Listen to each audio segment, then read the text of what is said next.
Six men walk into a warehouse at 6:30 in the morning. They know the layout, they know the staff, they know the schedule. Within 4 minutes, the guards are on the floor, the doors are sealed, the security codes are entered correctly on the first attempt. This is not luck. This is not improvisation. This is a plan that has been rehearsed, checked, rechecked, a plan with no visible weaknesses. Then the vault opens, and for a moment, no one moves. Because what they are looking at is not what they prepared for, not even close. What they prepared for is gone. What stands in its place will make 6 men very rich and eventually destroy most of them. Heathrow Airport, November 1983.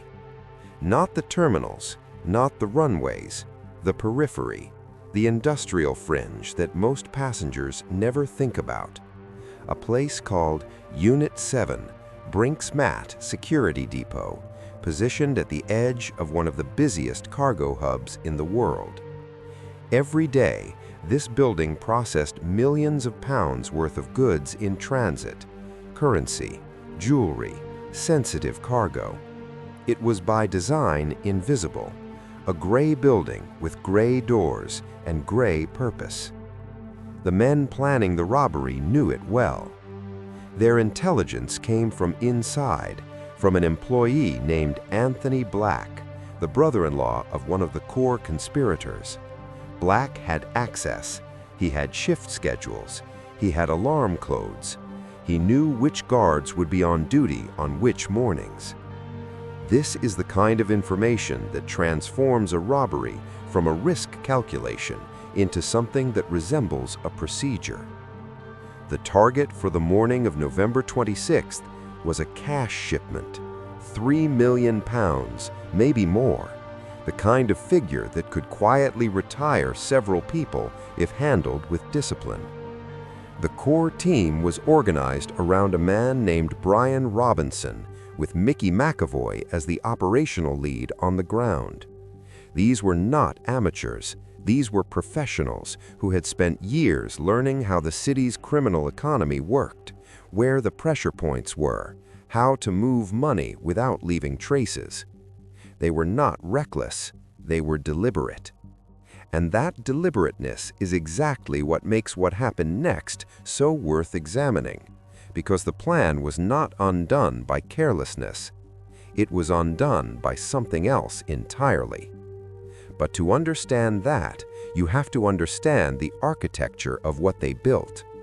Because the plan for the Brinks Mat robbery is, on its own terms, a kind of masterpiece of operational thinking. What they saw, and what almost no one else would have noticed, was a gap in the armor of a system that believed it was impenetrable.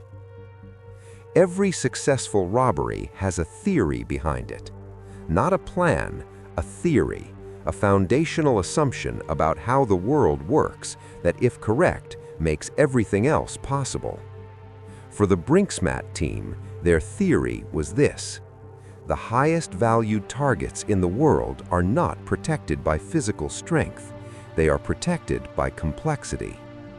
Guards, cameras, alarms, locks, these are symptoms of a deeper security design that relies on one critical assumption, that no one on the inside is compromised. When that assumption fails, every layer of protection collapses simultaneously. This is not a vulnerability that can be patched with better cameras. It is structural. It is inherent to any security model that depends on human access. And the Brinks Mat team had identified it, cultivated it, and built their entire operation around it. Anthony Black was the key, not because he was uniquely corruptible, although the pressures placed on him matter, but because he occupied the exact position in the system that made compromise catastrophic rather than merely inconvenient. He was not a high-ranking executive. He was not in charge of security planning. He was a handler, a man who knew the operational details The Brinks-Matt team had assembled an exact map of these mundane truths.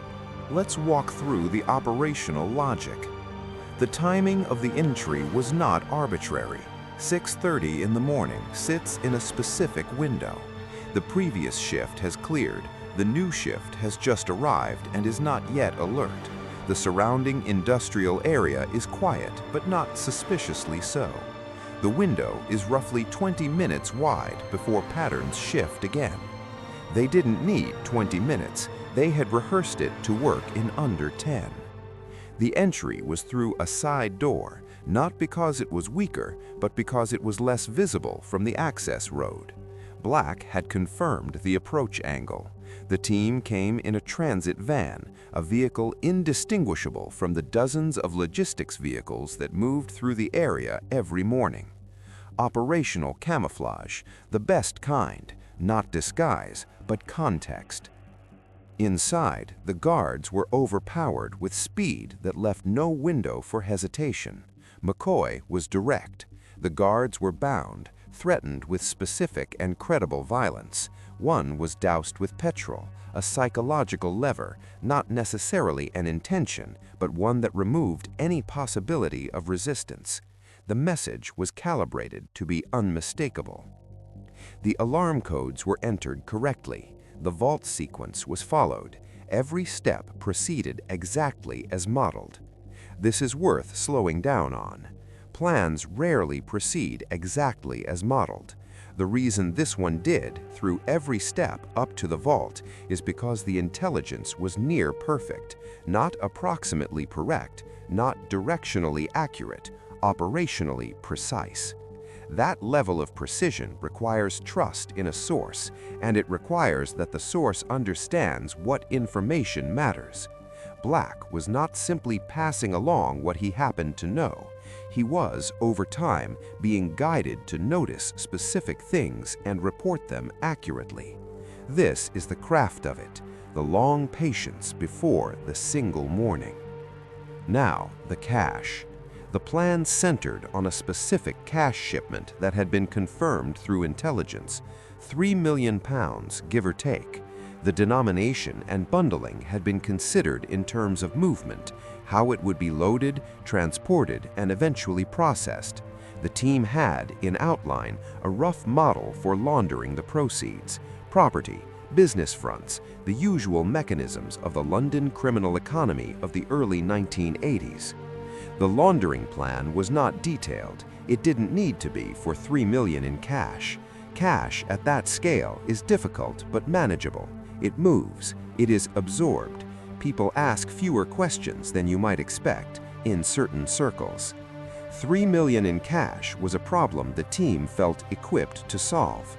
This is the critical assumption, not an unreasonable one, based on solid intelligence confirmed by a trusted source consistent with the known profile of Brinks-Matt cargo. The cash was confirmed. The cash was coming. Except the cash wasn't the only thing coming. The week prior, Brinks-Matt had agreed to store a substantial gold shipment temporarily, gold bullion in transit, belonging to Johnson Matthey, one of the major precious metals dealers in London. The storage arrangement was, relative to the total complexity of Brinks-Matt's operations, a minor administrative event. It was not widely publicized. It was not the kind of thing that made it into the operational intelligence Black was passing along, because it wasn't yet relevant to his daily routines when the information flow had already been established. Pause. The gap in the intelligence was not a failure of the source, it was a failure of timing. By the time the gold arrived, the plan was already locked. So, when the vault door opened on the morning of November 26, 1983, what the team found was not $3 million in cash, it was 3 tons of gold bullion. 26 million pounds sterling, at the time, the largest robbery in British history. There is a moment in every operation where the plan hands off to improvisation. Good operators plan for this. They build in decision nodes. If this, then that. They accept that reality will deviate, and they design flexibility into the structure. The Brinks-Matt team had not planned for this. Not because they were unsophisticated, because the deviation was not a complication of the plan, it was a replacement of it. The entire downstream logic of the operation was built around cash. Every assumption about what came next, the transport, the dispersal, the laundering, was calibrated to cash. Gold is not cash. This seems obvious when stated plainly, but in the moment of discovery in that vault, what the team experienced was not a problem to be solved. It was a sudden, vertiginous shift in the scale of everything. 3 million in cash is a criminal matter. 26 million in gold bullion is a different category of event entirely. It changes who comes looking. It changes how hard they look. It changes the investigative resources deployed, the interagency cooperation triggered, the political pressure placed on law enforcement to produce results.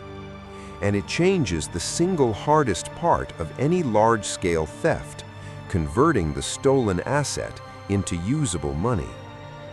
They loaded the gold anyway, all of it.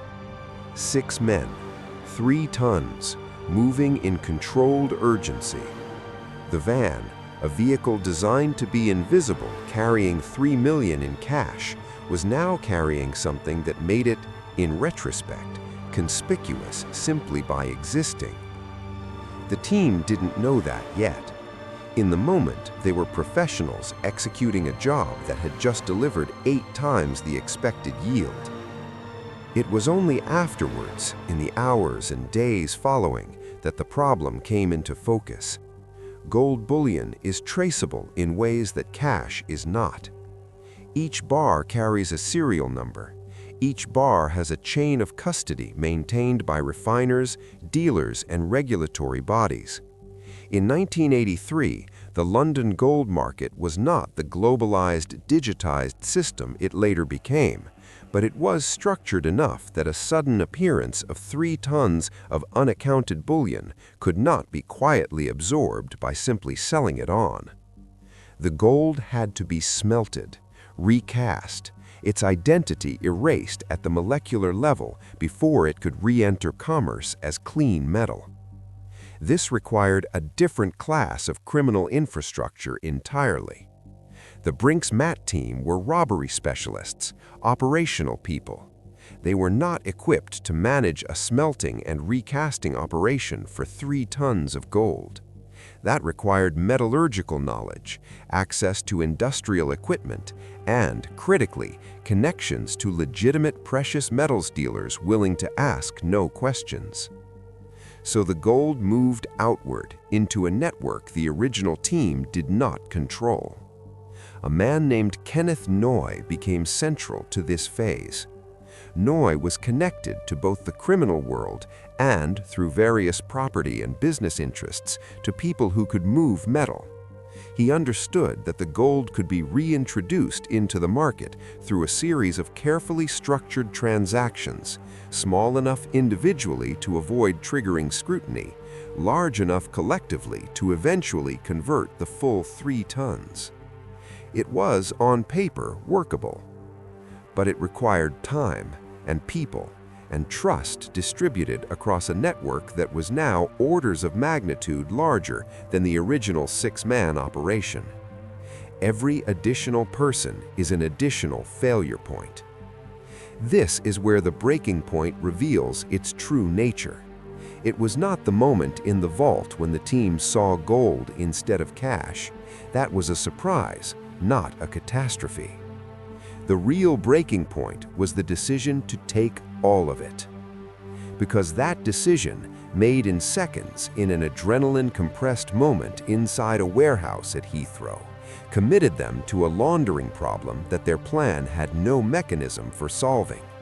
And in trying to solve it, they had to construct on the fly a shadow infrastructure involving dozens of people across multiple industries.